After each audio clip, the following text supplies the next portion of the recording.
Pernah kebayang nggak kalau cetak biru sebuah negara adidaya modern itu mungkin udah ditulis ribuan tahun yang lalu? Nah, hari ini kita bakal menyelami sebuah gagasan yang jujur aja cukup provokatif. Gimana kalau nasib Amerika Serikat sekarang ini sebenarnya lagi ngikutin jejak sebuah kekaisaran kuno? Pertanyaan ini tuh bukan cuma soal masa lalu loh. Ini tentang masa depan kita semua. Apakah naik turunnya kerajaan-kerajaan besar itu cuma dongeng pengantar tidur? Atau jangan-jangan sebuah pola, sebuah peringatan yang relevan banget buat kekuatan global zaman sekarang? Yuk, kita coba bedah bareng-bareng. Oke, ini dia inti dari semua pembahasan kita. Sumber yang kita ulas ini punya tesis yang berani banget. Kita sekarang hidup di era Athena 2.0. Dan yang dimaksud adalah Amerika Serikat. Kedengeran gila kan? Makanya, mari kita lihat seberapa kuat sih perbandingan ini. Kita mulai dari cetak biru aslinya, kisah Athena itu sendiri. Oke, bagian 1, cetak biru Athena. Sebelum kita narik-narik benang merah ke zaman sekarang, kita harus paham dulu dong fondasinya. Gimana ceritanya sebuah kota bisa jadi pusat peradaban dunia? Tapi malah jatuh gara-gara mengkhianati prinsipnya sendiri? Coba deh bayangin Athena di puncak kejayaannya. Ini tuh bener-bener pusatnya dunia waktu itu. Di jalanannya ada Socrates sama Plato yang lagi asik debat soal arti hidup. Di pelabuhannya, armada laut terkuat di dunia lagi parkir. Jadi, mereka itu bukan cuma kuat militer, tapi juga jadi mercusuar budaya dan pemikiran buat seluruh peradaban barat. Keren banget. Terus gimana caranya mereka bisa sehebat itu? Kuncinya satu, persatuan. Nah, persatuan ini diwujudkan dalam apa yang disebut Liga Delphian.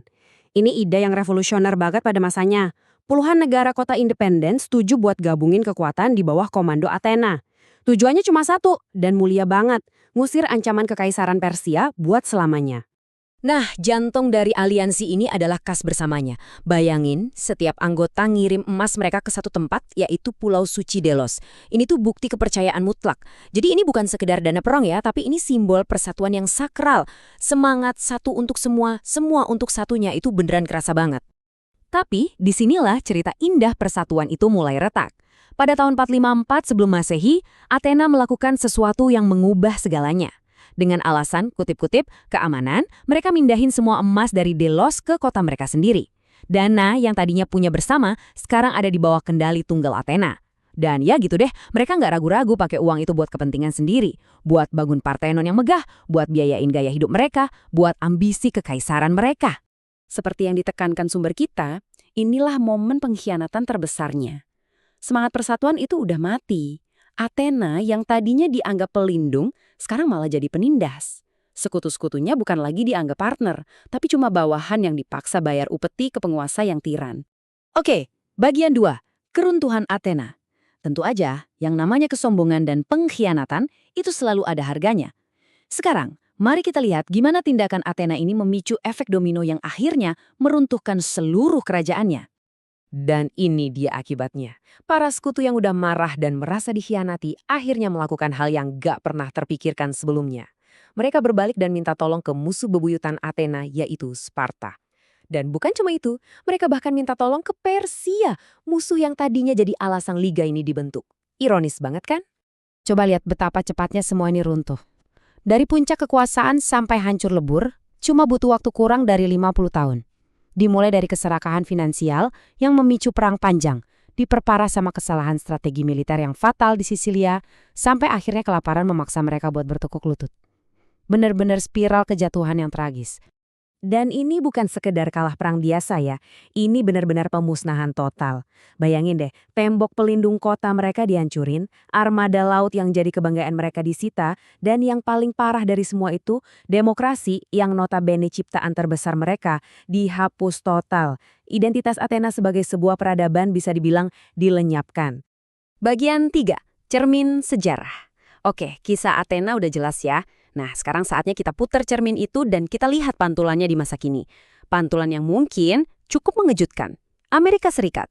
Disinilah argumen provokatif dari sumber kita jadi sangat relevan. Sumber kita ini nunjukin ada 7 kesamaan yang, jujur, agak bikin merinding antara Athena dan Amerika.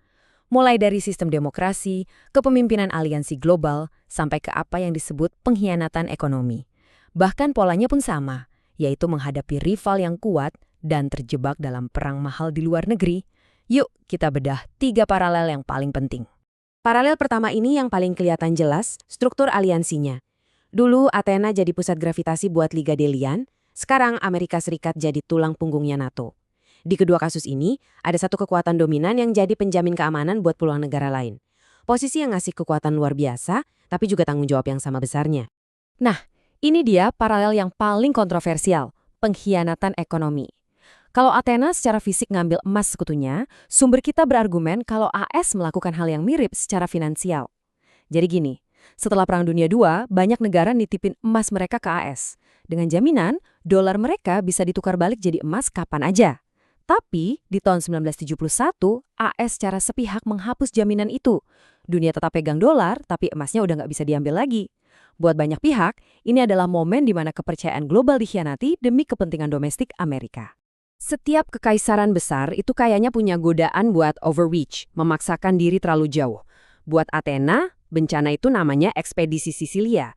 Nah, buat Amerika Serikat, menurut sumber ini, bencana itu adalah perang yang berkepanjangan di Irak dan Afghanistan. Keduanya, sama-sama kampanye militer yang super mahal, jauh dari rumah, dan akhirnya lebih banyak ngabisin sumber daya dan reputasi daripada ngasih kemenangan yang jelas. Dan terakhir, setiap kekuatan hegemonik pasti akan melahirkan penantangnya sendiri. Athena dulu punya Sparta dan Persia.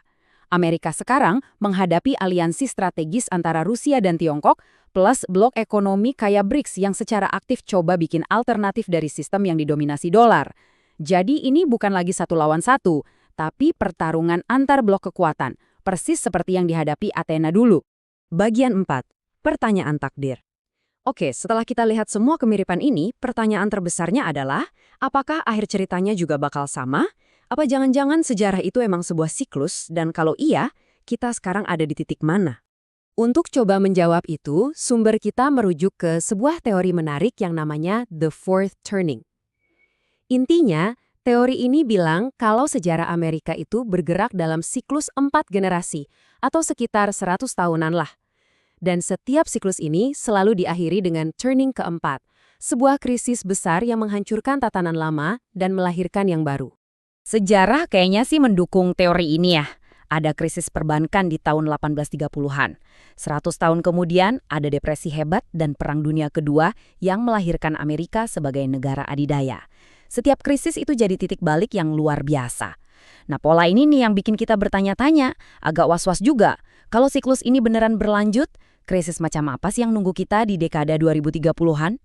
Dan disinilah semuanya jadi nyambung. Mirip kayak Athena yang hidup dari upeti aliansinya, sumber kita berargumen kalau kekuatan ekonomi Amerika sekarang ini bergantung pada upeti modern, yaitu kesediaan dunia buat terus-terusan beli utang Amerika dan percaya sama dolarnya. Sistem ini sama kayak kas di Delos dulu, pondasinya cuma satu, kepercayaan. Pertanyaannya, apa yang terjadi kalau kepercayaan itu akhirnya runtuh? Dan itulah pertanyaan besar yang tersisa buat kita renungkan. Apakah Amerika, sang Athena 2.0 ini, bakal nemuin cara untuk memutus siklus ini? Atau jangan-jangan kita ini cuma penonton yang lagi menyaksikan sejarah mengulang dirinya sendiri sekali lagi? Jawabannya mungkin sedang ditulis saat ini juga. Terima kasih sudah menyimak.